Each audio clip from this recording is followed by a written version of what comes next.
ቤተሰብ እንዴት ናችሁ? ዛሬም አንድ ሰው ታሪክ ይዤላችሁ መጥቻለሁ። ሰምታችሁ ላይክ እና ሼር ኮፒ ሊንክ በማድረግ ሌሎች ተደራሽ አድርጉት። የባለፈው ቪዲዮ የግም ድግስ ዘር ብሎ ሰደበኝ ብላ እንዴታችን ምን ላድርግ ትዳር የፈረሰ በህቴ ምክንያት ብዬ ያመጣሁት እጅግ በጣም የሚያሳዝን ታሪክ፣ ከዚህ የባሰ ታሪክ ደግሞ በየቤቱ እንዳለ ብዙ ልጆች ነገሩኝ ማለት ነው። እንዴታችን ምን ትላለች? ቤተሰብ ላይ ተጽዕኖ አያደርስም ማለት አይቻልም። እኛ የምንሰራው ቪዲዮ እኛ አንድ ሰዎች ነን፣ ነገር ግን ሙሉ ቤተሰባችንን አፈርደሜ ነው የምናስበላው። ሙሉ ቤተሰባችንን እንዲሸማቀቁ እንክት ስብር ወርቀው እንዳይነሱ እናደርጋለን።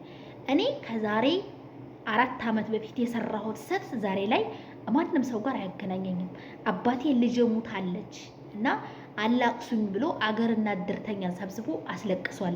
እንዴት ልጅ ሳትሞት ታስለቅሳለህ ሲባል ሙታለች፣ በእኔ ልብ ውስጥ ከሞተች ግዴታ አስከሬን ዝጋ መቀመጥ የለበትም ብሎ አባቴ ያለው ትክክል ነው። ከልቡ ስለሚወደኝ ልጁ ስለነበርኩኝ የሰራሁት ስህተት ያደረኩት ድርጊት እንደዚህ እንዲደረግ አድርጎኛል። እናቴና አባቴም ተፋቱ በዚህ ምክንያት።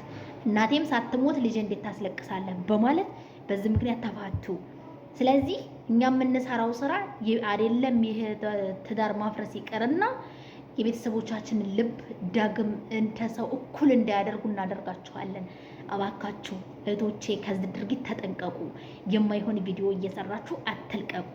ያኔ ለሳቅ ለጨዋታ ተብሎ የተሰራ ቪዲዮ እኔ ግን ተስር እየተቀረጸ ለቤተሰቦቼ ይሄር ነበረ።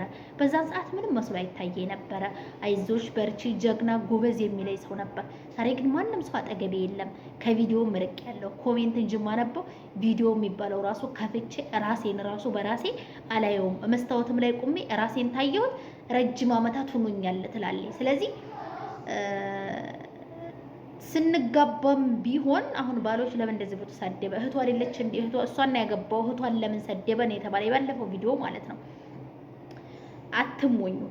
የፈለገ ነገር ቢሆን አማችም ሆነሽ ስትኖሪ ብትሆን የአማቾቻችሁ መጥፎ ነገር ሲወራ አንፈልግም። ስለዚህ ያ ልጅ ይሄን አደረገ ተብሎ የዛን ያክል ይወረድበታል ብዬ አላሰብኩም ነበርና በምንሰራቸው ቪዲዮዎች ለየትኛውም ለህይወታችን ለቤተሰቦቻችን የሚወት ይሁን ለኛ ህይወት አደጋ እንደሆነ ነገ ዋጋ እንደማያስከፍለን ማወቅ አለባችሁ። ሴቶች ዝጋ ተጠንቀቁ። በተለይ ሴቶቹ ወላሂ መስሚያ ያተናል፣ መስሚያችን ጥጡናል። ሴቱ ጠግቧል ላይ ገልጸው ድፍን ያለ አእምሮ ነው ያሁኑ ሴት የያዘው ማለት ነው። ማገናዘቢያ የሌለው አሚሮ። ስለዚህ ለቤተሰቦቻችሁ ስትሉ ተጠንቀቁላል።